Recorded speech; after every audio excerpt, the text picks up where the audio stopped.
Okay, so Let's go. What are we episode gonna call one. it? What's that? The Chris and Jake show. Yeah, Chris and Jake show. We could do scaling with Benefits Insider, kind of a mix of both Yeah. brands, or we could just call it just really what I envision this being is like a benefits roundtable, and it would be awesome, in my opinion, to have a live community of people. Even if it's forward-thinking advisors or people that just have questions about how the industry works, being involved in a collaborative conversation. You see a lot on LinkedIn, people post articles and people talk about wins that they've had, but very rarely do people actually share the ins and outs of what they do. And I think it's one of the things. It's never details. Never details. And I think that's actually one of the things that holds our industry back, because the more we share with each other what we're doing, what's working, the faster change is going to happen in our industry. Because if you think about the people that we're working against, the status quo players, the big insurance carriers, people that have misaligned incentives, their positions are fortified. And you have a bunch of people around the country that are really trying to do unique work to change healthcare for the better for companies, which in turns changes the dynamics for their employees. If you can reduce the cost of healthcare and health insurance, think about the societal impact that it has for our country. Employers have more money to invest in their business, more money to invest in their workers. Individual employees have more money in their pockets, whether it's through reduced premiums or you're able to waive their costs for care. That's more money they've got to spend in their everyday life, the things that the American dream is built on: buying houses and cars and dinners and sending their kids to college, putting money in the 401k. And those things, just if you just look at the numbers, we spend a lot of money every single year on healthcare. It's the largest industry in the United States. It's $18 trillion that we're going to spend projected for 2025. And that's a lot of money. If you think, even if you were just to reduce 10%, it's almost $2 trillion that can go to other parts of our economy. And often, Jake, one of the questions I get from people when I say something like that is, how are you going to reduce it by $2 trillion?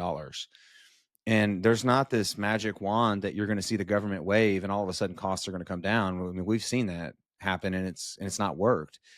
In the way that it happens is individual advisors like you, me, and others that we know in the industry coming together to share those best practices so that we can take it to one individual employer at a time. You save this employer $500,000 and their employees another, several $100,000.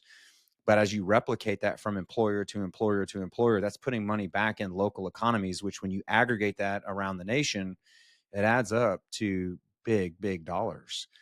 And so it's almost like that. It's almost like that. That's that analogy or that story that you hear about the kid walking down the beach, picking up the starfish and throwing them back, and the beach is full of them. And somebody says, what are you doing? You can't save them all. You can't make a difference. And it's like, I make a difference to this one.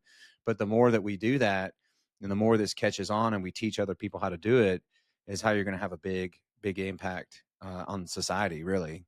Well, that's exactly, I think, taking a step back to the story of how I ended up in employee benefits. I felt the same way in 401k for many years, trying to help employer at a time, and I realized there were so many starfish out there that were like stuck.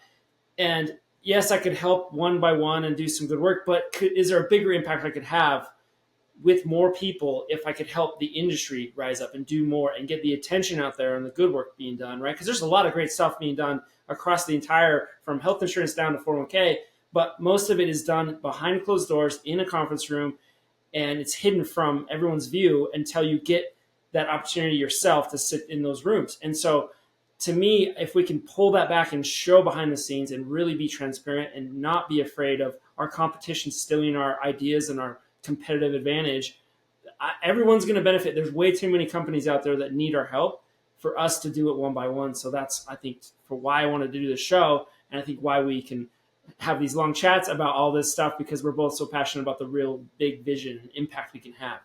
So, Yep. I think that's important to the story behind how we ended up here. I mean, you came up in corporate finance, saw the big problem on that side. I've been doing 401ks around employee benefits and realized the biggest problem is the money's not going to 401k because your premiums on your health insurance keep going up.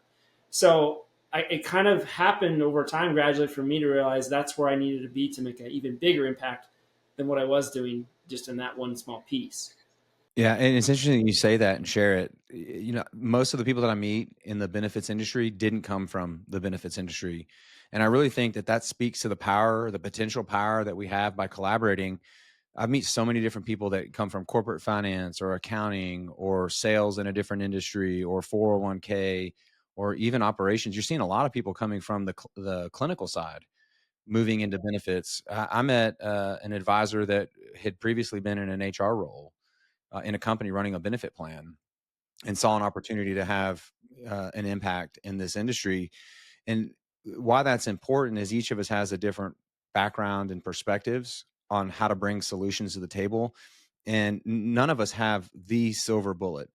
None of us I don't think anybody has the silver bullet, but the idea and the goal behind this, I think, is bringing these best practices and solutions that we see working, bringing them all to the table and figuring out what combination of these things, when paired together, work the best to achieve the desired outcome, and that comes through collaboration. And it's the same. Like I was doing the same thing in 401k, helping employers understand that as the company changes, so does your plan. You need to like continually adapt. And I think a lot of times in this part of their business, they kind of leave it on the side and just think there's not really much you can do. You're kind of, it's like a one size fits all. And that's so not true. It's going to change as your company is going through all sorts of growth and, whatever that growth means. There's a lot that can be done that you need to have a great team surrounding that. And that doesn't mean, you have to put it all on the HR manager or your CFO. Like this is a super important topic that, I mean, ultimately, if you're doing this right, you're going to have a much faster path to success and more value in your business, which for most people, that that was where that was their biggest asset, right? And I would always be around the 401k industry and they're talking about, putting away 23,000 a year and like all these small numbers. And I'm thinking, why would that ever matter to a business owner? Like that's not even impactful enough for them. The reason behind having these benefits is so they can scale. They can have more people to do the stuff that they've been good at to put together a business to do. And now they need more people to do it. And those people, the final thing they're going to look at when they're deciding to come to your company or not is usually send me your benefit booklet. What are you offering there? So I can see what the total compensation really is. I've Yeah. done that many times. It's a tough situation when you get that booklet and you're like, oh crap, like your benefits suck. Like this is a pay cut for me. I can't come here now. Yeah, that's actually a common sentiment that I'm hearing from a lot of groups that I meet with today, particularly, the mid-sized employers who are competing for talent from larger companies. And, they tell me that they've got to pay pretty substantial pay increases to those folks just to get them in the door, especially once they see their benefit package, because they're coming from a Fortune 500 company that has a 500 or $1,000 deductible, but yet their plans are more expensive with a 3 or a $5,000 deductible. And I actually had an employer last week tell me that they missed out on 2 key hires because their benefit plan wasn't up to par. It was such a detriment to that employee to come back downstream to that benefit plan that they just decided they went and took a job somewhere else. And, Yeah, I've that's been there. kind of I had a job. I was working at Goldman Sachs. A good example. I mean, my benefits were top notch. I think it was my third son cost next to nothing. Like it was like a copay. It was like we didn't pay anything really. And yeah. then when I left there for a small company, and we had our fourth son, I mean, we had to sell our trailer, our car. Like we had to do all this to find the money to pay because it was a high deductible plan. We had to pay 20% for that. Like he was a lot more. Yeah. and and that's just that's the nature of I was trying to move through my career and I realized you give up some things when you go to a small company, but that doesn't have to be the case. It's just it really depends on how the business owner of that company is managing the benefits. Yeah, exactly. We mentioned strategy and the evolution in the market. You mentioned that, a lot of employers just kind of stay in that same system, set the benefit plan aside, and don't really run it like a business segment. But think about how much evolution that we've had in our industry over the last 20 years. You've seen a lot of carriers get out of the market or get absorbed by a bigger carrier. We've had tons of legislation that's happened, and the thing I would ask a business owner or a business executive is think about your own industry, how it's constantly evolving and the competitive environment is adapting. and you're probably having to modify your strategy, if not annually, you're having to make modifications at a pretty frequent pace every 2 to 3, 4 years. It's constantly evolving as the market changes. And there's new products that come in, there's competitors that come in. The dynamics in that industry change, and the same is true in healthcare. Well, Yet you blew seeing my mind people do the the other day. Like, I didn't know healthcare. It only been around 95 years. Like, it's a brand new industry. Like yeah, when most we people were don't know on your that. show, you said, yeah, 1929. Like, it is a very new industry. We're just getting started, and it's massive. Yeah, absolutely. So, do we wanna tackle a, hot topic today? Yeah, let's jump to the news. There's obviously it's been a wild month, November, with the big election, and a lot of emotions for people, and whatever side you're on. I mean, what we're heading into is going to be, I think, a very interesting change, and we're going to see a lot of change. And I think that's what's exciting for some people and scary for others.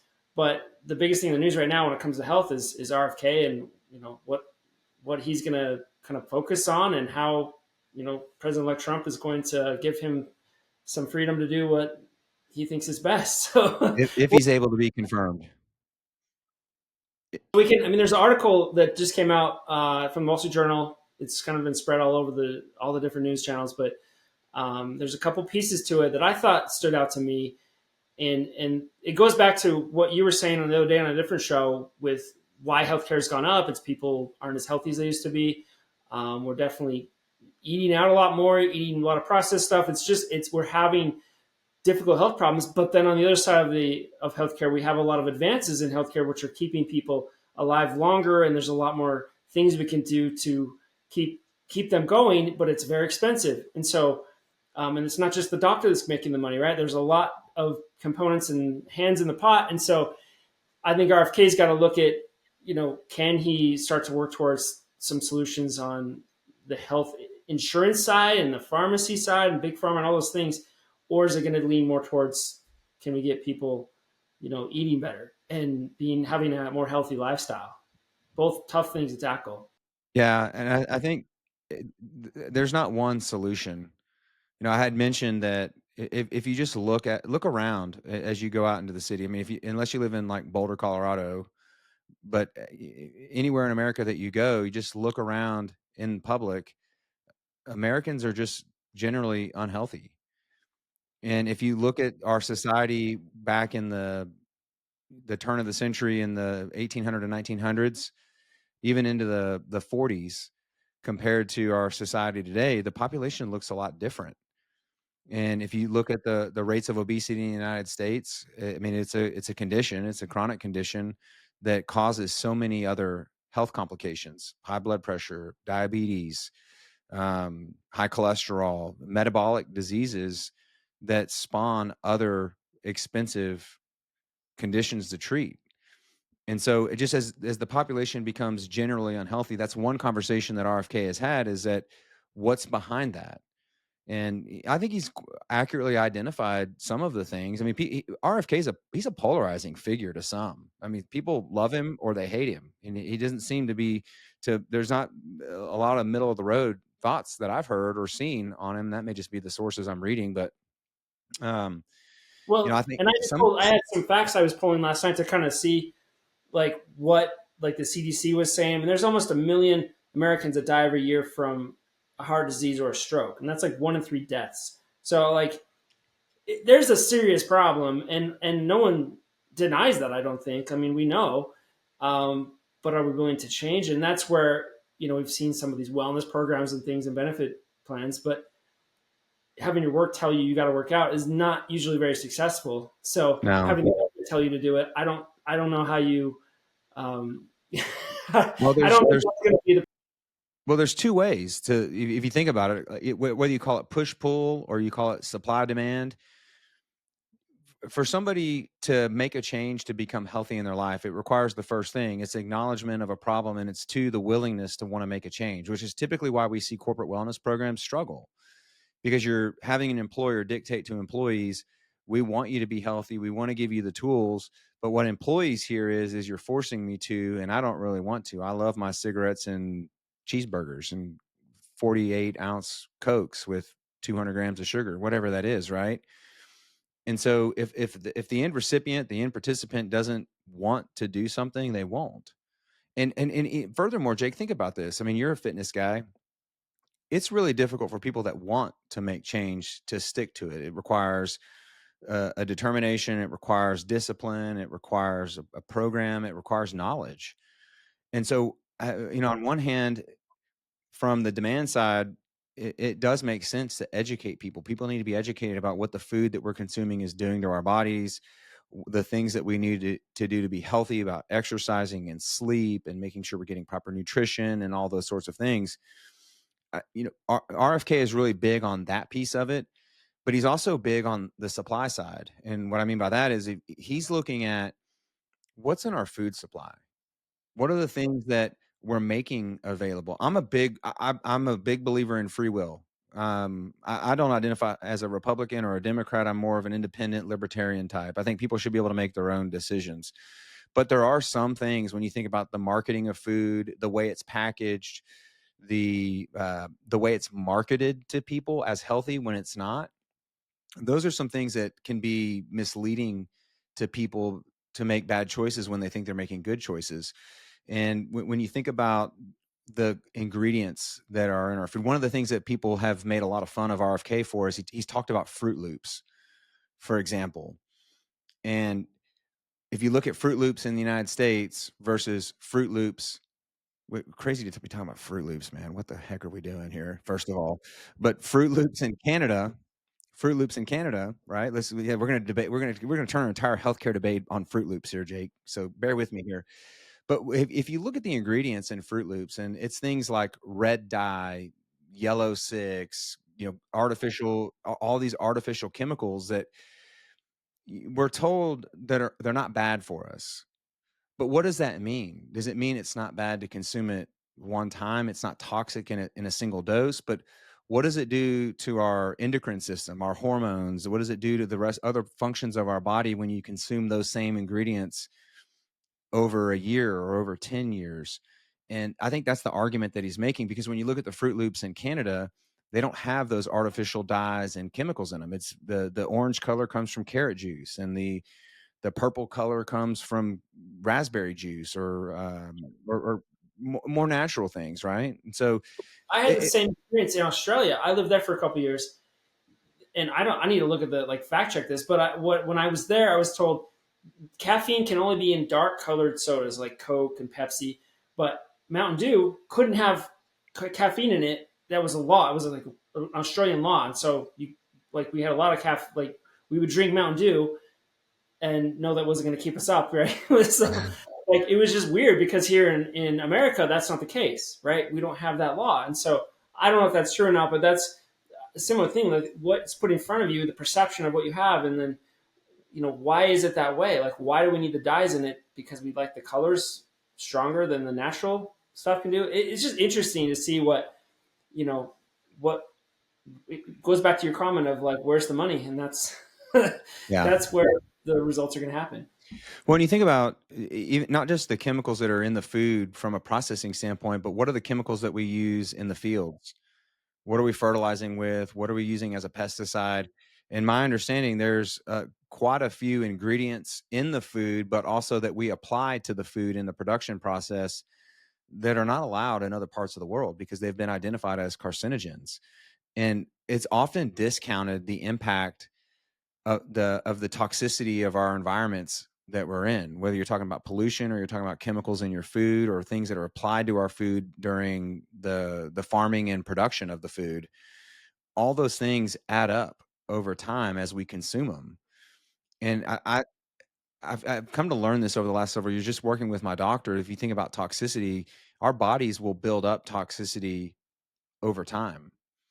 And our bodies are great at detoxifying. I mean, that's what we have organs to do, is to detoxify ourselves. But I if you're putting in more than your body is able to get rid of, that's when you end up, it can affect your hormones, which affects your sleep, which affects so many other things that cause us to ultimately be less healthy. And I think that point can't be underscored enough. And this is why, Jake, because it's almost like boiling a frog. You know, heard that old adage of boiling a frog. If you throw a frog into a boiling pot of water, he's going to jump right out. But you put him inside of a lukewarm pot and slowly turn the heat up over time, he doesn't realize he's being boiled. And that I really believe essentially that's what's happening to our bodies as we consume toxic foods over time. We don't because it's not a day one impact. Oh, I eat these Fruit Loops with the chemicals and all of a sudden I have this adverse reaction. It's no, I eat these Fruit Loops and then I look back over 10 years and now I'm 50 pounds overweight and I feel like crap. I don't sleep very well. I've got sleep apnea and my hormones are disrupted and I'm full of stress and cortisol and high blood pressure, and it doesn't happen overnight. Yeah, It's it's not you gotta have immediate. a balance. There's people that I see that go super extreme, right, one way or the other, and then they bounce right back. So I've always been a big believer in like finding the balance. Like it's okay to have a big bowl of ice cream. I mean, and that's not. But a lot of times, if I'm working out extra so that I can have it, that's not really a healthy thing to do. Yeah.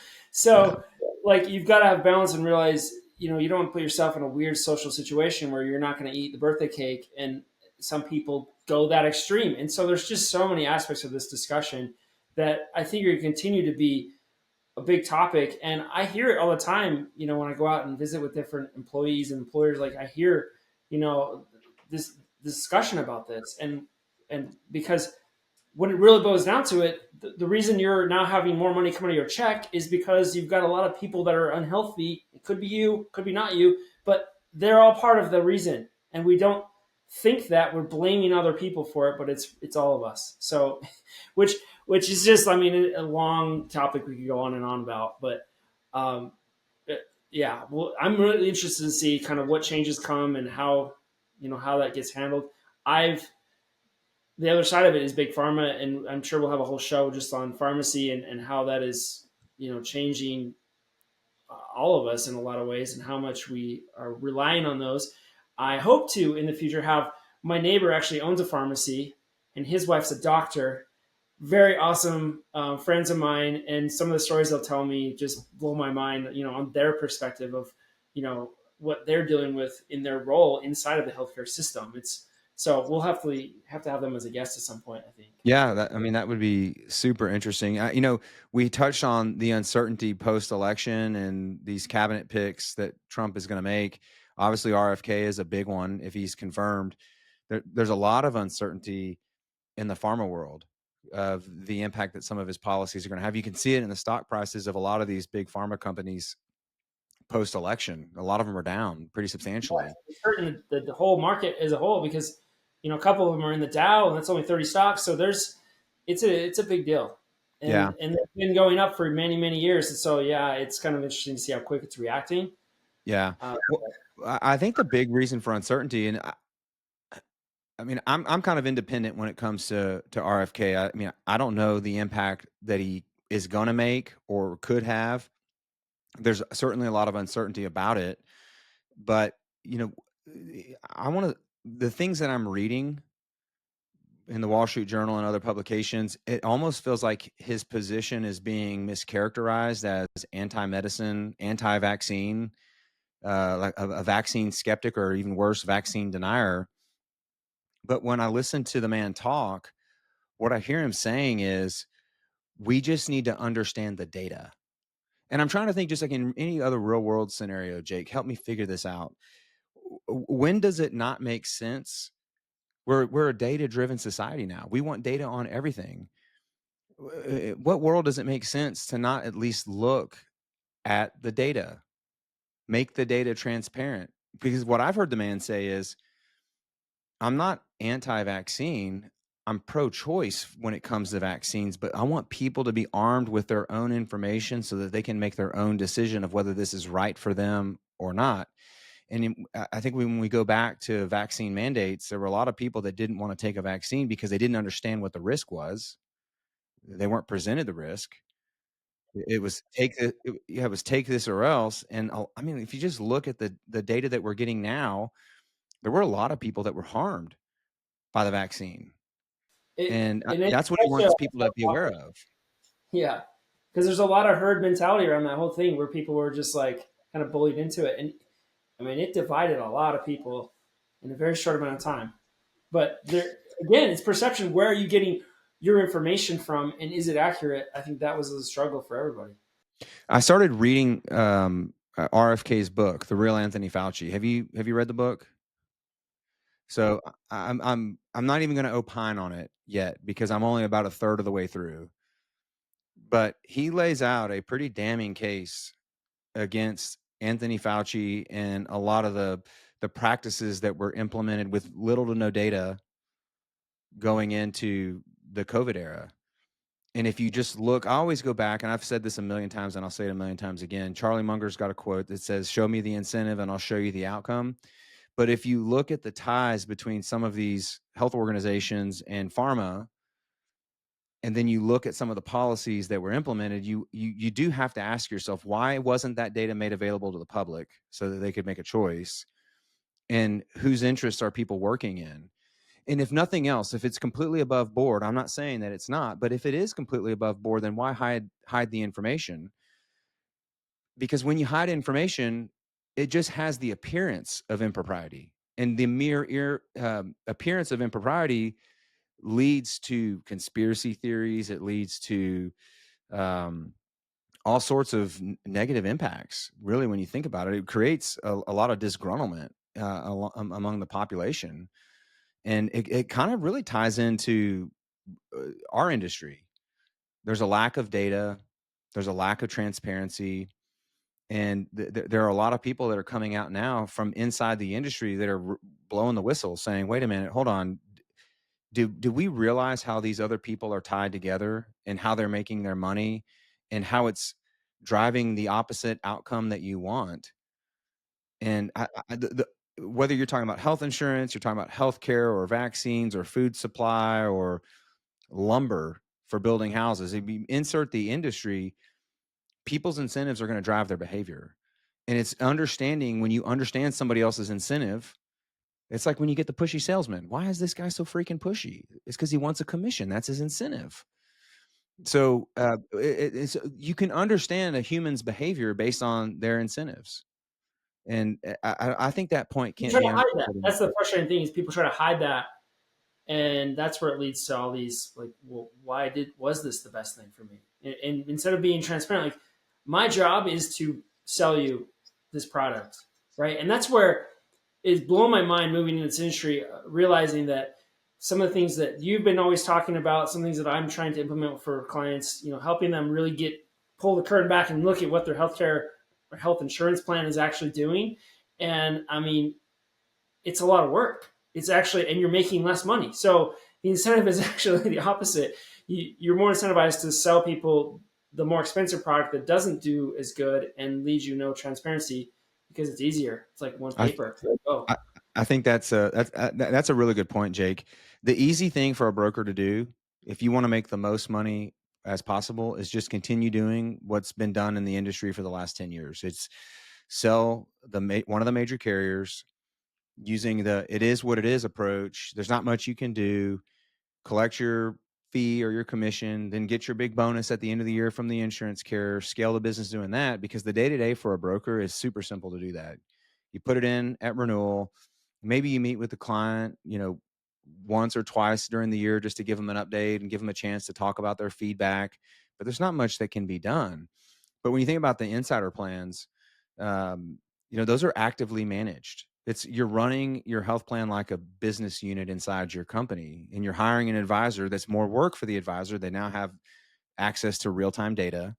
They now have access to use that data to understand trends and utilization inside of a plan.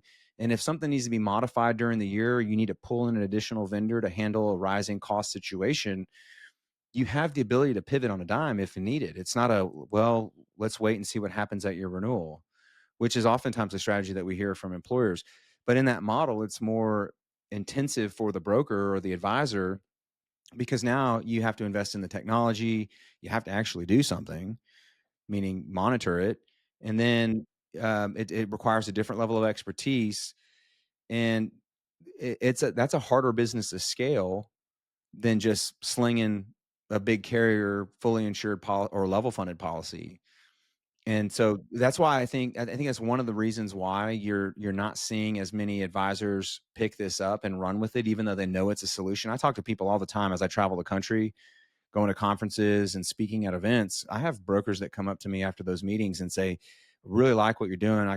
We know that that's the direction we need to go, but we can't." And I always ask the question, why or why not? Why can't you? And people think that it's more complicated than it is. It's like I don't have that level of expertise, but I didn't either when I got into the industry, but if I can learn it, just about anybody else can.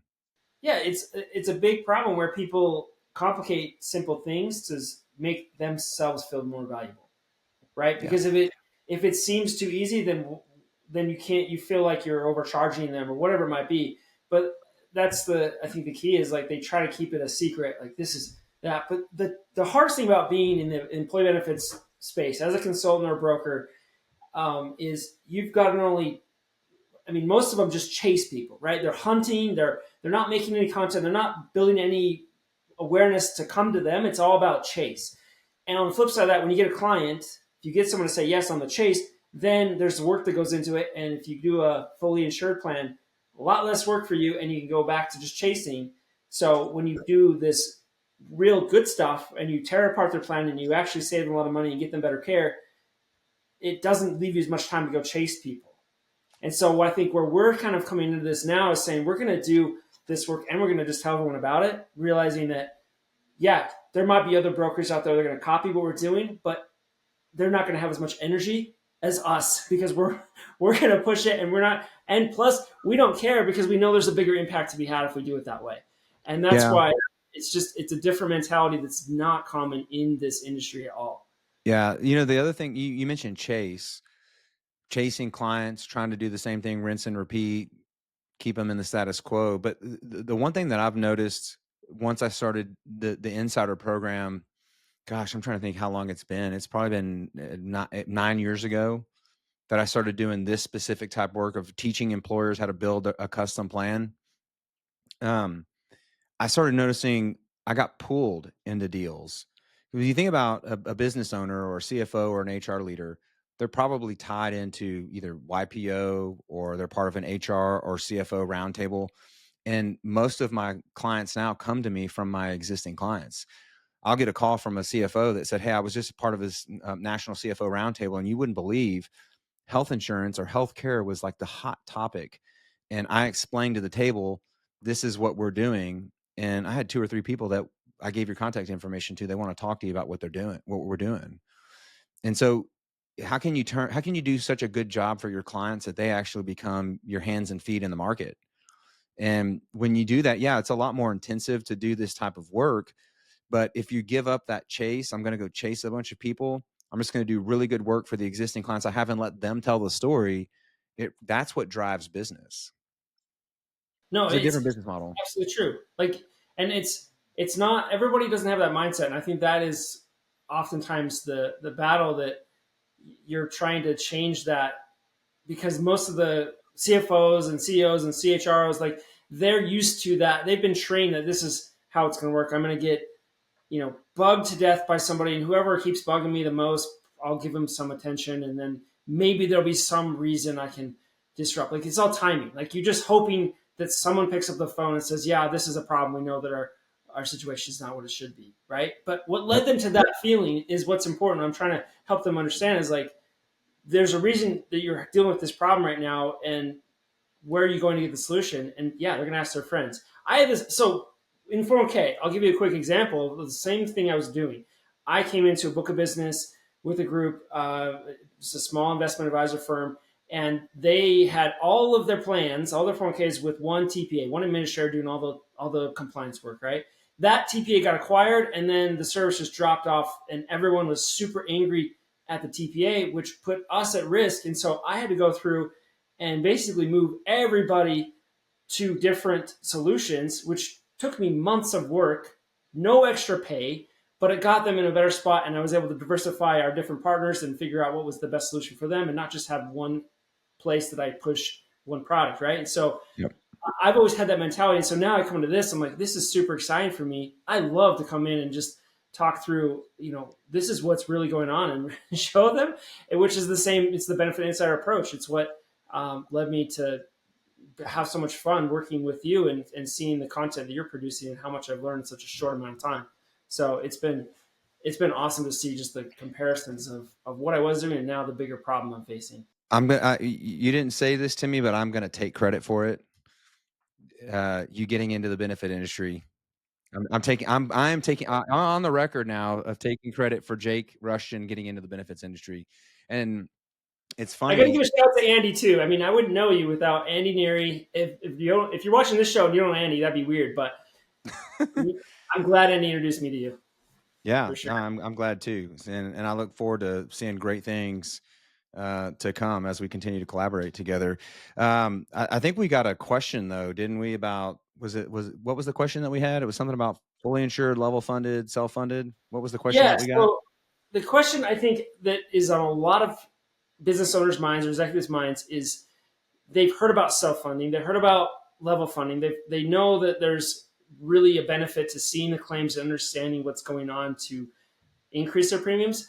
But the fear is, how do I make the jump? How do I move? And a lot of employers will kind of tiptoe out thinking they've got to go from fully insured to level funded with the carrier where it's all bundled. And they kind of just slowly make progress. And then sometimes they hit a roadblock and they go back.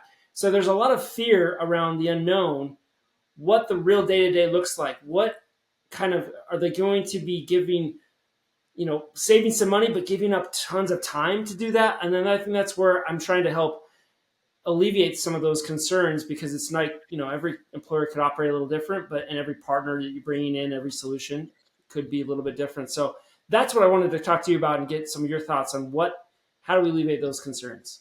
Okay, so the question is more around how to transition in self funding. Does level funding make sense? How Moving do you from get fully out of that fully insured. insured model? Yeah, and Yeah, where do you go and what does that look like man. from a There's so many different thoughts on this one that you hear from different people in the marketplace. I hear all the time as I'm talking to other brokers around the country. Yeah, we use a baby step approach. We move somebody from fully insured to level funded. That's like step one, and then we get the data, and then when it makes sense, we move self funded. I'm just going to tell you right now, man. I think if you're watching this and you disagree with me, I would love to just have an open conversation with anybody that wants to debate this with me. Honestly, Jake, that's why I started posting things publicly on social media, because I really wanted people to start trying to shoot holes in it. Like, help me figure out where I'm wrong. Because there's a lot of really smart people out there. And the thing about social media is people love to take shots. They'll love to take shots at people, but I haven't really gotten a lot.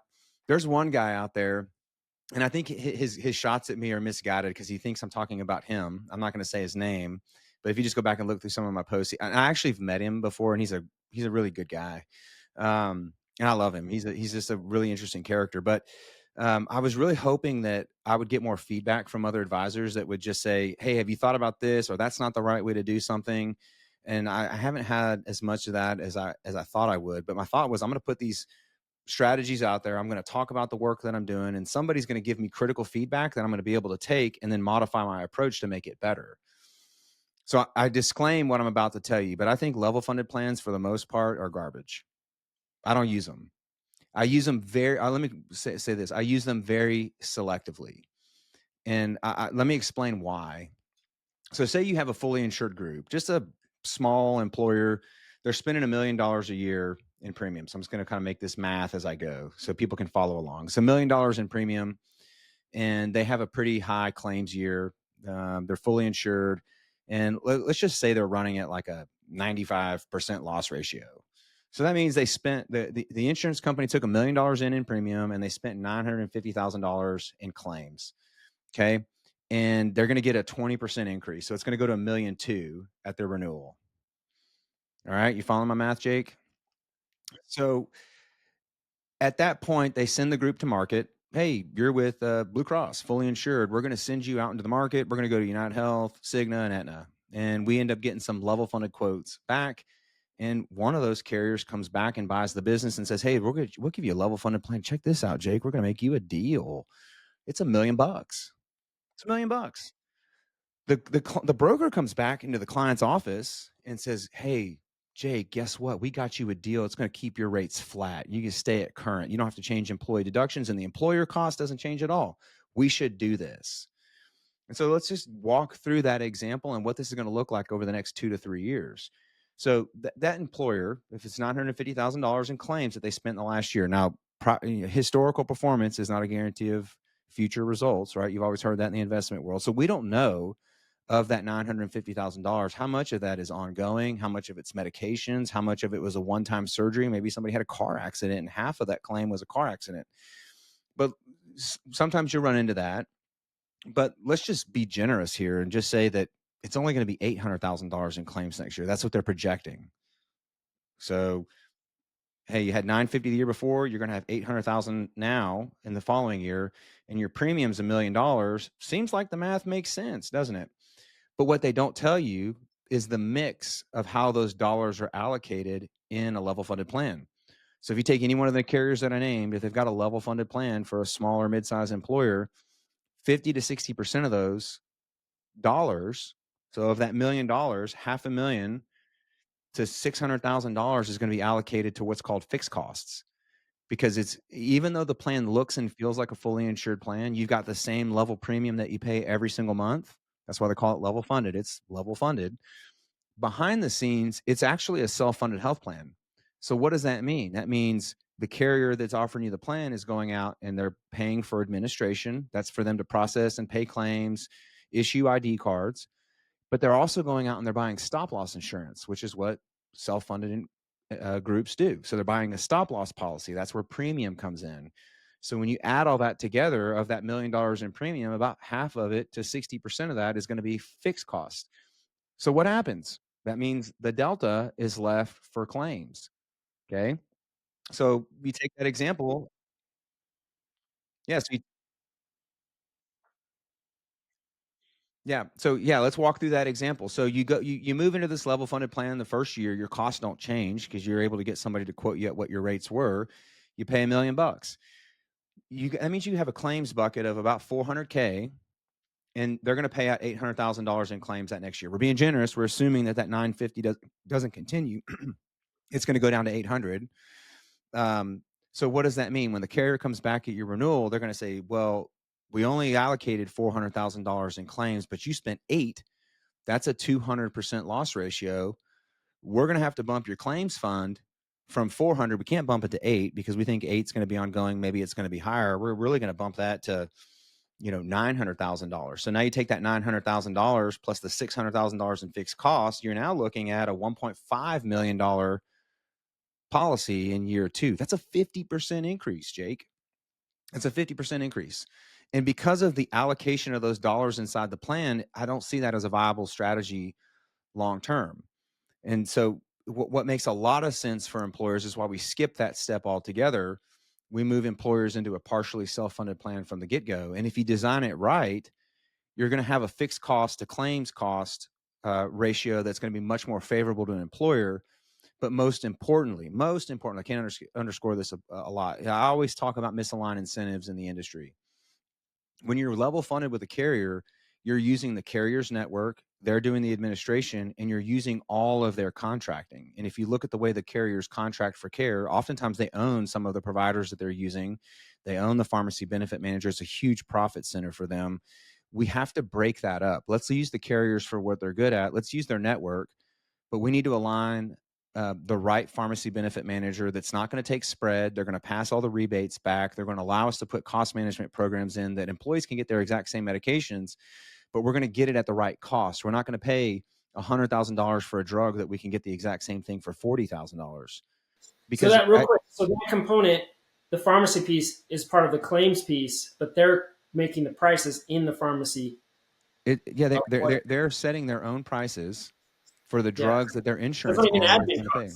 costs. That's in the claim costs. That's a claim cost. Yeah. So if you think about this, right, it's actually a pretty good position for the carrier to be in because they get to dictate the price that they're going to pay for their own service. And I'm just arbitrarily saying, I got this pen here. This pen's really like 50 cents, maybe $1. But I'm going to sell it to you, Jake. I'm going to give it to you for 5. And you don't have a choice because you and I have an agreement that you're going to use my sourcing. and we've got a contract. You're paying me for premium. I'm going to give you this pin. You're going to pay me $5 for the pin, but you don't see that it's $5. It's just included back in the yes, it's included back in the claims. And then I come back at the end of the year and say, "Wow, Jake, we overspent for pins. I'm going to have to raise your premium because of that." And you're like, "Well, what did I buy?" "Oh, don't worry about it. We did a good, we're big and we did a good job negotiating for you. Don't worry about that." And I'm not going to tell you what I charged you for it or how much I sourced it for. Um, just the claims were up. And that's routinely what we see happening when we're looking at the way carriers manage their own programs, and they're forcing employers to buy those things. The employers are turning the keys over to the carriers to buy those products and services for them, but they're not doing a good job of managing that cost. And so when you move into a partially self-funded plan, if you design it right, if you have the right stop loss contracts in place, you can actually make it safer than being fully insured when you couple it with the right cost management programs, because the majority of the cost of any program is going to be claims. And so if you manage claims appropriately, which means you're paying a fair price for everything that you're buying, you can reduce the claims, which in turn allows you to reduce the premium that you're collecting from employees and the employer to pay for them. And so that's typically why we completely steer away from level funded plans altogether. Now, I mentioned there are certain circumstances where they do make sense. Level funded plans can make sense. One that jumps out right off the top of my head is going to be an employer that has less than 50 employees. Every state's a little bit different, but in Texas, community rated insurance happens when you have less than 50 full-time equivalent employees. And so you might have a group that is a bunch of young tech entrepreneurs or tech engineers, or a group of construction group that's got a bunch of young males that don't use a lot of healthcare, and community rates are really high. We want to take advantage of underwriting, being able to take them out of a risk pool and put them into an insurance policy that's based on their specific individual risk. Many times you can get, in those situations, you can get a level funded plan that's going to have lower premiums than a community rated pool. And in those situations, it's suitability, really is what it is. It works for them. But when you take a group, that's how you get around it, because those plans are no longer subject to the same regulations. They're not mandated but to state regulation. They're under federal ERISA. And so they're individually underwritten. And so in those situations, it makes more sense. But when I routinely walk into groups that have 2, 3, 400 employees that are on a level funded plan that are getting an increase, and they don't really understand what they can do about it. And when you get to that, so when you get over 100 employees, I mean, I've seen them as small as 50 employees. One of my longest term clients, actually one of my first clients in the business, they were on a level funded plan and they were getting blown up. We had 50% increase from their carrier.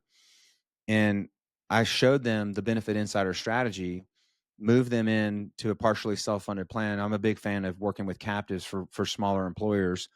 And their first year moving into that plan, they had a huge savings. And it was particularly because they had a pharmacy problem. They had a lot of specialty drug utilization. They had some chronic conditions that we were able to help manage. And that employer has been in our program now for almost 8 or 9 years. And when I look back just at their 5-year trajectory, kind of what they had saved versus had they just paid a level premium under the level funded plan, kept their costs constant. So if you were to graph it out, just a flat bar of what they were paying versus what they actually paid, which stayed below that budgetary line, they saved about $2.5 million. $2.5 million over 5 years. And when I think about that, and I talked to the owner, they ended up setting aside almost a year and a half worth of insurance cost in reserve on their balance sheet. Think about that. That's money that stayed on their balance sheet versus going over to an insurance company. But furthermore, what it's allowed them to do with that money is to say, we've got this rainy day fund over here. It's more than enough if we have to wind the plan down and pay out claims. So what we're going to do is we're going to give that back to employees in the form of reduced payroll contributions. So they now have free employee health care, employee only. And a lot of employers are trying to figure out, man, that family coverage, even when we pay something towards it, it still ends up being $1,500 to $2,000 a month. They've now made that a fraction of that cost because they know we have the data where we can take their population and the risk and the claims that they're having, and we can trend it forward and understand how those costs are going to be impacted, they know they've got more than enough money set aside if they have a shock year, which every company's going to have. You're going to have a year where you've got some big claims, a couple of cancers or a car accident or something big. But knowing that you've got a reserve that's there more than sufficient to cover that cost and any ongoing costs that are going to be, that employer's been able to set that money aside. And then also what they save on an annual basis is now money they're able to reinvest in technology. They're able to pay bonuses to their employees. They've been able to expand. They've been able to acquire, and I'm not going to say this purely because of their health insurance, but think about a world that we live in is full of limiting constraints. It's time and money. And if money is probably one of the most finite things that we've got besides time, but every dollar that's not wasted on health insurance can be reallocated to something that's a little bit more efficient. And for them, it's investing in their technology and then growing their business. And I can't think anybody would argue with, if they had a choice, would I rather give $2.5 million to an insurance company or keep it to myself? I can't think anybody that would opt for the former than the latter. No, I totally agree. And when they make that switch, so that's, I think, part of the question is when you go from fully insured to partially self funded, how much more time is that really going to put on the team at the company, right? If you're putting the right partnerships or TPA and all those in place, how much time difference is it? Yeah. Well, I think we skipped a step. How do you get them there? How do you take somebody from a fully insured plan to a partially self-funded? It's actually easier than anybody gives credit for. Oftentimes you'll hear brokers say, well, we don't really have the data that we need, or we don't have enough data. We need claims data. You've got to go level first so you can get to there. Yeah. Every state's a little different. I mean, I do business nationally. I've got clients in New York. I've got clients in California and everywhere in between. But the majority of my business is in Texas. And so I'm going to talk through two different paths that we can go through. One where you've got some claims data, because in Texas, I mean, this is how bad the problem is with carriers being transparent. Our state legislature years ago had to pass legislation that forces insurance companies to give employers basic claims data every year.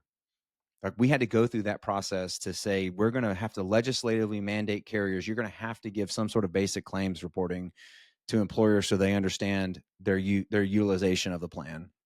And so we're pretty fortunate in our state that we get what we call tier 1, tier 2 data. So that's going to be premium versus claims. How much premium did you pay to the insurance company last year?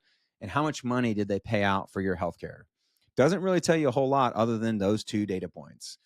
And so that's the first one. The second report that we get is a report that shows large claimants over a certain dollar threshold. In Texas, it's $15,000. So if you've got somebody that goes in and has a complicated pregnancy or a joint replacement, anything that you spend on one claimant that's over $15,000, those claimants will be de-identified, but they're listed, claimant 1, claimant 2, claimant 3. What was the condition? How much did you pay for medical services? And how much did you pay for pharmacy? So that's a little bit better detail. It's not super detailed, but it's a little bit of detail. And we can use that to do some underwriting. But at the end of the day, there's still a huge unknown. What medicines are they taking? If it shows up as a neoplasm, which is a cancer, well, what kind of cancer was it? Is it breast cancer? Is it colon cancer? Is it pancreatic cancer? Is it brain cancer? What is it? What stage is it at? What's the projected cost ongoing? So a lot of people are like, well, that's not really good claims data. You don't really know. So what a lot of people don't know, or they don't talk about a lot, is this emergence of claims warehousing and the access to data that's in those claims warehouses. And so what I mean by that, Jake, is we saw it with Change Healthcare when they got hacked, and it kind of shined a light on what's going on in our industry. A lot of these claims are being funneled through aggregators into data warehouses, and it's more than just that one, but there are so many of them that are out there.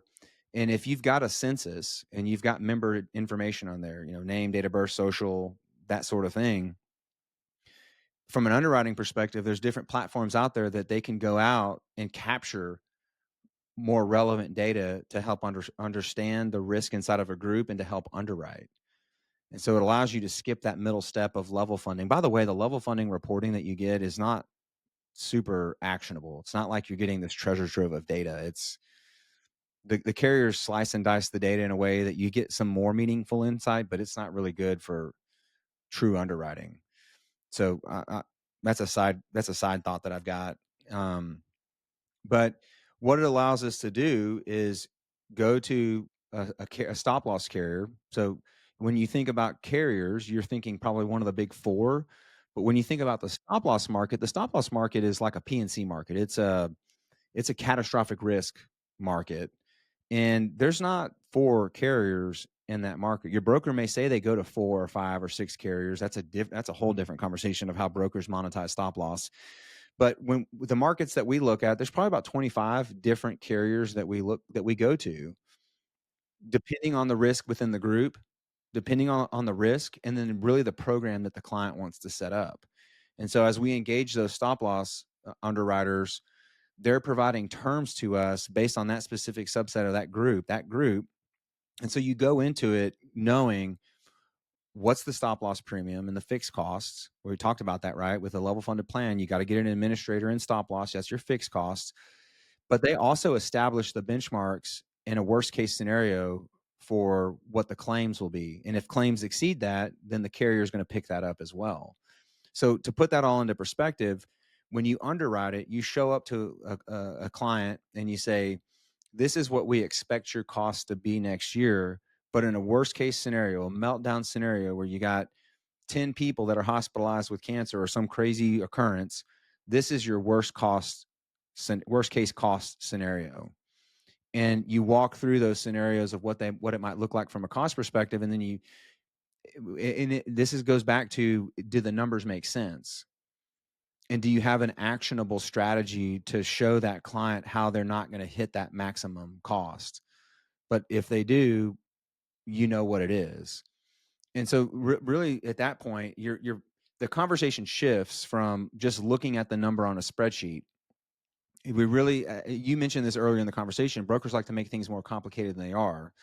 If, if you see a self-funded plan, compared to a fully insured plan, and the self-funded plan is a lot less expensive than a fully insured plan, I'd probably run, because there's probably not the right protection in that plan. But typically speaking, on a max basis, a self-funded plan or a partially self-funded plan is going to look more expensive that first year on paper than a fully insured plan. And what I hear most groups tell me, this is the feedback I get from them when they've gone through that process with another broker. The broker will say, hey, you've got a guaranteed bird in the hand with this $1 million cost. The budget for this self-funded plan at a max cost basis is $1.15 million. Do you really want to take that risk? And at that point, they're selling against moving into a self-funded plan. But let's just take that argument and flip it around a little bit. If you just look at the business model, a fully insured carrier, you're forced to use their network, you're forced to use their pharmacy benefit manager, and they may own some of the doctors or clinics that your people are going to, and they're overcharging themselves, and they're going to get an increase from you at renewal. That's option one. That's the blue pill. The red pill is, in this model, we've got transparency, we've got data, and by the way, we're working with the right vendors that have the same incentive, right? Incentives are super important. They contractually can't make money in ways we don't want them to. They can't spread price. They have to pass the rebates on and medications and that sort of thing.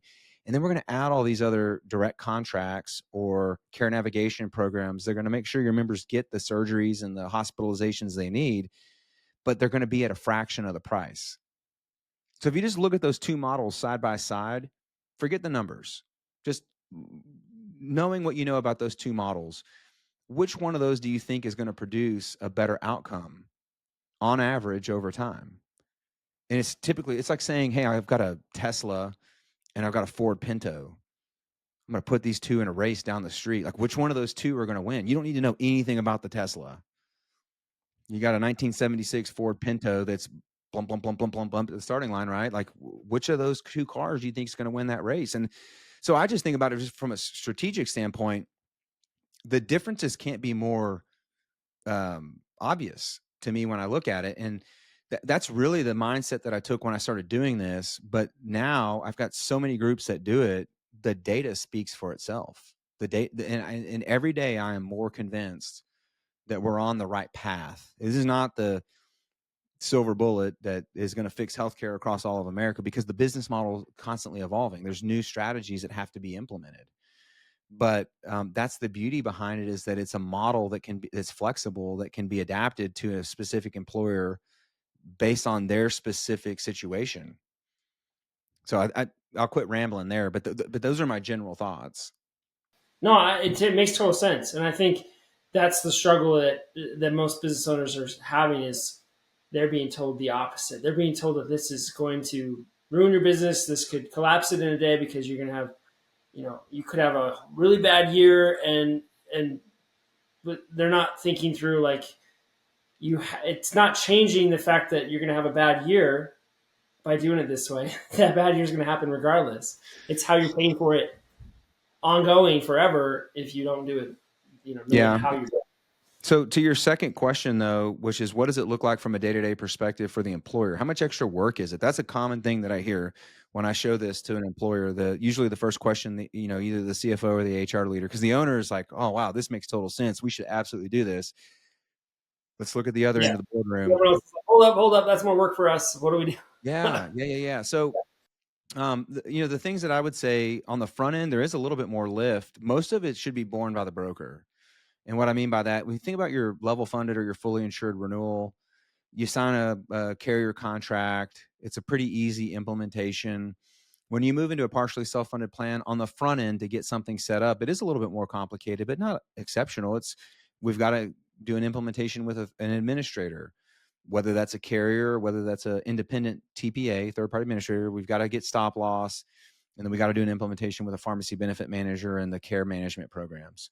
A little bit more work on the front end, but on a day-to-day basis, I mean, that you're talking 30 to 60 days, most of the work being conducted by the broker. And if they're a good broker, they're doing most of it. Implementing all the different people, right? The work by the broker is to get the right team together that makes Get the the right most team sense. together. The Yeah. network, the different prescriptions that they're going to get, all the hospitals they want to use, all that. But then the actual operating of the plan, the biggest lift is going to be on the TPA, right? As Yeah. far as So the advisor is going to be the one, the broker advisor, I use those terms interchangeably, but the advisor is the one that's going out and vetting out who's the right administrator, who's the right PBM, what's the right network, and they're bringing that as a bundled package, presenting it to the employer. The employer checks the box. That's the strategy we want to use. And then the broker is the one that's getting all the contracts and going through the implementation with the client. If there's 5 implementation calls, the client's usually on 1 just to make sure everything's getting set up properly. But then from a day-to-day standpoint, it's usually that's where the rub is. How much time is this going to take me every month compared to what I was doing before? And that's where partially self-funding is a little bit different. Traditionally, in a fully insured plan, you're going to get a monthly invoice from an insurance company, and you just pay the monthly invoice and you move on down the road. That same thing is true in a self-funded plan. And I use partially self-funded. When I say self-funded, unless you're a Fortune 500 company, you got tens of thousands of employees, you're not going to be fully self-funded. You're going to have stop loss.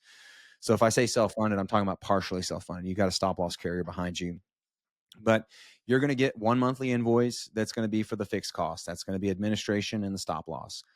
But then every week, you're going to get a claim file that has to be approved that just says, hey, this is how many claims that we received in the prior week. These need to be paid. You check the button, you go onto the portal, or you approve it. There's different, depending on the TPA, there's different ways to approve it, but you just approve the check register. And the carrier is the one, or the TPA is the one that's cutting all the checks to the doctors, the hospitals. The employer does not do that. That's the so. How function does of the an TPA do that? administrator. How do they actually do that? Is the TPA have a system for approval, and then they're going to pull an ACH from the business's bank account, and Yeah, then and so they're that's going paying? to open up another That's going to open up another question, but we'll get to it. So yes, when they approve that check register, right? So the employer, when you're partially self-funded, this is what I always tell my clients, at least for the first year or two, you're used to cutting a check to Blue Cross every month. Instead of cutting a check to Blue Cross every month, you're going to cut a check to yourself. Open up, if it's Jake Russian, you're going to open up Jake Russian Health Benefits account. You're going to open up a checking account at your bank. And instead of cutting that, if you're a million two premium a year, that's $100,000 a month. Instead of giving that $100,000 a month to Blue Cross, put the $100,000 in your checking account. Okay, you follow me? And then when that administrator needs their monthly fixed costs, they're going to tap that account. When they need those weekly check runs, they're going to tap that account. and they're going to pull the money out. And at the end of the year, whatever money's left over in that account is yours. And so if you're budgeting a million two, but the total cost of the plan was only $800,000, guess what? There's $400,000 left over in that account at the end of the year, which is the general experience that most of our clients have. If we manage it right, if we set it up right, we manage it right, there's going to be money left over in that account. And that's money that grows depending on the claims experience of the group. But the goal is over 3 to 5 years, that number grows substantial. And that's money that can be used to offset future costs, can be used to reduce premiums for employees, that sort of thing, add additional benefits. And so that weekly check approval is something that, that is a little bit different because that's one extra step. But is it a monumental task and time suck? No, it's most of our clients that do it. It's like, man, it's pretty easy. You just got to go in and improve it. Um, How, the that leads to, sorry, quick question on that, on just the admin costs. When you're seeing the actual, and I don't know what it is in a full insured plan, but like what I've seen on the partially self funded and even level somewhat, it's a per employee per month admin cost. So that's what your TPA you're paying. Is there a huge like spectrum there? Is it where the fully insured is like a massive number that you just can't even see versus when you go to a TPA directly partially self funded, now you can see it's $30 or whatever it might be. Well, you don't see it inside of a fully insured plan. It's all baked in. Yeah, it's all It, in there. So it's all baked in, so you don't necessarily see the admin costs of a fully insured plan necessarily, but you do see it. Yeah, and there's different fees that are baked in. Some fees are baked into claims on a fully insured plan that you don't necessarily see, so it's not fully transparent, and you'll never get the data from a carrier to fully understand how they're making money on a fully insured plan. But when you're looking at a partially self-funded plan, that's the beauty behind it, is it's fully transparent. You see, I pay this fee to this party, and this is what they do. And if you've got a vendor that's part of your health plan in that model that's not doing a good job, you're not having to do a wholesale rebuild of the plan. You just unplug that one vendor and replace them. But think about that as a fully insured plan. If there's something about that carrier that you don't like, their customer service isn't good, or you don't like that there's this one doctor that's not in network. Well, to change that, you have to fully change the entire carrier to a different carrier. But in a self-funded plan, we've got groups that have been with the same administrator for a decade. And as the markets evolved, they needed a different pharmacy benefit manager. So you unplug one and you put another one in that's able to do the job in a more transparent manner. And so it really creates consistency for employees and the employer, because they're not going through this full-blown rip and replace of a fully insured carrier. It's just unplugging and plugging in a different vendor. So it gives you a lot of flexibility. It keeps the plan really consistent for employees because they have the same administrator, they have the same network. We're just able to move pieces behind the scenes. If stop loss isn't working for this one carrier, the employees don't even know that there's a stop loss policy behind it. That's a whole behind the scenes thing. But when I just described the funding and funding your own account and the claims payments, usually a question that I get is, what happens if in month one that we move into this self-funded plan, we have a bunch of claims and we don't have money in the account? I don't know if you've heard that one yet, but that's a really good question. I got it yesterday. And so there's a couple things that I would use just to alleviate any concern about that. So there's two dynamics at play. One, if you've got the right stop loss policy, I go back to this. If you set it up correctly on the front end, you're going to get a lot better utilization or a better experience when you have the plan. Because a lot of the mistakes that get made aren't during the plan year, it's upon the initial setup. It's like designing a race car, but you left one important component off and the car doesn't run around the track properly. So there's something that we do for a lot of our groups. There's a provision in your stop loss contract you can get. It's called monthly accommodation. And so I mentioned if your budget is $1.2 million, which is $100,000 a month, right? Following the math, 1/12 of 1.2. Let's just say in that first month there were $300,000 in claims that came in, but you've only funded $100,000. Well, the carrier is going to pick up anything above and beyond that budgeted amount. So if you've paid your $100,000 in and they take it all out, but there's still $200,000 left in claims to pay, the carrier is now going to pay those for you under their contract. So that's an additional, the stop loss carrier is going to pay those. So that gives but you that first three budgetary. months shouldn't be happening because, right, because a lot of claims Mhm. happen. They might hit after they've actually happened while Yep. you were still on their policy. Yeah. So that's the second dynamic. So I think the first one is, just to kind of summarize it, is you're going to have a maximum budget on a monthly basis. So if claims come in on that first month that exceed what your monthly budget is, the stop loss carrier will pick those up. Or if you're in month 6 and a bunch of claims come in that exceed your budget, the carrier is going to pick those up. That's how you make this safer than a fully insured plan, because you have all the ability to control the cost, but you've also got a financial cost control in place to make it safe, so that the client knows in any given month, I'm not going to be responsible for more than X dollars. So Is they that a higher? know, Is that like an add-on? Like it's more the yeah, stop loss is charging more for that. yeah, yeah. Depending on the carrier that you work with, I mean, the cost varies, but it's nominal. It's nominal. And I see so many accounts that have been self-funded and that they don't have that in place, particularly for a mid-size employer. You know, if you're a large employer and you've got tons of cash flow and you're not budgetarily constrained, then maybe you don't want it. But it's not. It's very nominal. It's pennies. Is it rare? I mean, are most stop loss carriers going to be able to do that? Most of them don't do it unless you ask them for it. So that's working with an advisor that really knows what are the contract protections that I need for my specific situation. Fully insured is highly regulated, and the financial contractual provisions are pretty similar across all of them. You pay your premium, and they're going to pay according to what the plan document says.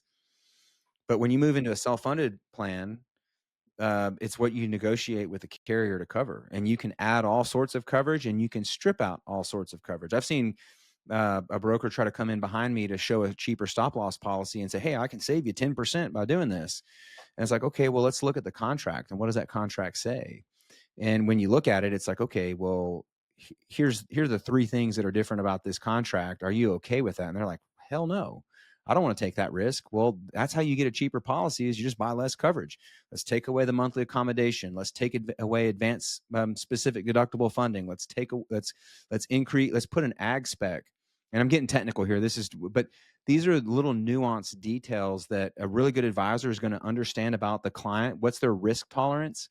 And if I have a client that says to me, I really like the strategy, but I want to make it as safe as fully insuring. All right, here's the way we do that. I've had some clients that say, no, no, no, no. I'm willing to take some risk here, make my fixed cost as low as possible. Okay, well, here's the things that we can remove. This is the potential impact it could have. Are you okay with that? And if a client says, yeah, I'm okay with that. But here's the deal, Jake, people have to be informed. Go back to the whole Fruit Loop example, right? Show us what's in the ingredients, because that's what you're going to be consuming. And are you okay with that or not? And so people need to be informed on how to make those choices that are best for their businesses and best for their employees. And so I'll highlight that piece. But the secondary piece you mentioned, which I think is really important for employers to understand, what is the likelihood that you're going to have a massive claim experience in the first month or 2 of a plan? It's probably highly unlikely. And here's why. Um, let's just say your effective date is January 1. You've been fully insured. That policy goes away midnight of 12/31. It's January 1st. Jake is kind of a party animal, rides his mountain bike down the mountains in Utah after imbibing all night at New Year's Eve party, and he flips his mountain bike, breaks his neck, ends up in ICU on New Year's Day. I mean, gosh, Jake, you know better than that, man. That's Come my on. birthday. Come on, let's Yeah. make Is it it really? even worse. Is it Yeah, really your birthday? yeah. Oh my gosh, I did not know that. I learned something new. Well, okay, I know who to text now. But let's just say that happens. Somebody's involved in a car accident or goes in and has a major cancer treatment on January 1st. Well, when is that claim actually going to get paid? And so this is what we're going to call run in, or then it's not even the right term to use. But just think about this. Jake goes into the hospital in the early January. By the time he gets out, it's about a 30 to 45 day true up by the hospital to get the billing all done right, make sure it's all ready to be presented to the insurance company. Then it gets sent to the insurance company, and it takes them a few weeks to process the claim, audit it, make sure that it's all legitimate, we're paying the right price. It's going to be 60 to 75 days before that claim is presented to an employer to actually pay. So take the January 1 example. Jake ends up in ICU because he flipped his mountain bike over on the mountains. You probably won't be paying that claim until March, mid-March. And so what's happened in that time, Jake?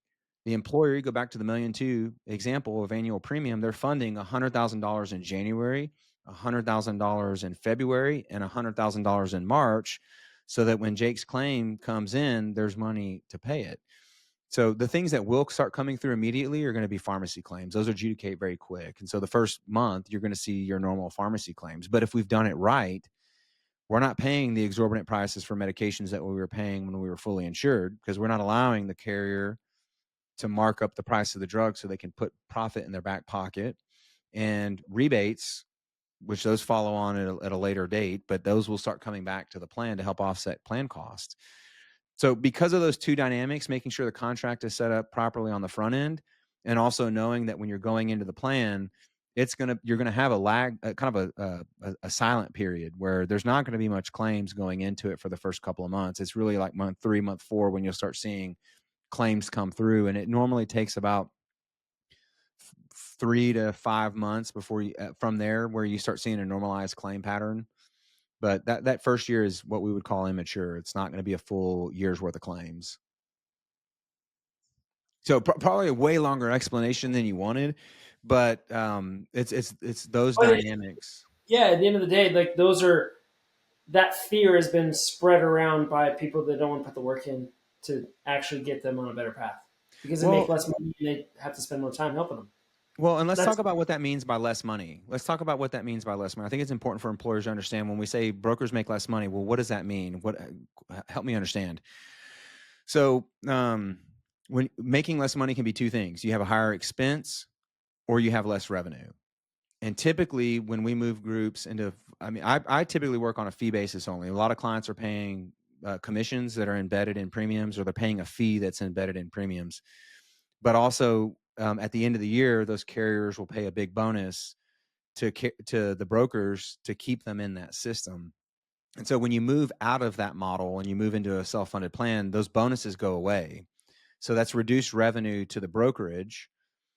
And at the same time, it is more work for your broker. They've got to have a different service team to support a self-funded account. You've got to have people to do data analytics, and you've got to have people to put the reporting packages together, and you've got to have regular meetings. So instead of seeing me once a year at the mid-year and then once a year again at the renewal, if on a fully insured basis, you're getting reporting from us on an ongoing basis throughout the year. Somebody's got to put that together. That's time, and time is money. I'm paying people to do it. So bonuses go away. My expense load as a broker goes up. A lot of brokers look at that and say, well, why would I do that? I can keep making tons of money just doing fully insured or level funded, or even carrier self-funded. Is letting be self-funded, but let the carrier manage everything. They'll still pay me the bonuses. I don't have to do as much work in that model. In this other model, I've got to do more. I get less revenue and more expense. That just seems like a losing proposition. And when you look at a lot of the really big brokerages, and they're, I kind of view it as an Achilles heel. It's golden handcuffs is really what it is, Jake. The big brokerages, they've already got these massive books of business with legacy carriers. They answer to private equity, or they answer to public shareholders on Wall Street. They're managing their books of business to meet analysts' expectations of earnings. And when they look at their book of business, and if they say, we move 50% of our book into this other model that's better for the client, but not better for us, we just kind of cut our nose off to spite our face. And I really think that's a competitive advantage that we've had, and many other brokers have, coming into the business post ACA, building a business from the ground up, is that we're not beholden to those carrier bonuses, nor are we beholden to shareholders to report our earnings. It gives us the flexibility to build a different business model that really is centered on the client and their outcomes. And so that's what I mean when I start talking about brokers are going to make less money when they do programs like this. But I always go back to whose best interests are you serving at the end of the day. So that's just my philosophy on it. Yeah, that's just my philosophy on it. But what other question? Did we get any other questions? that was the main that was the main question.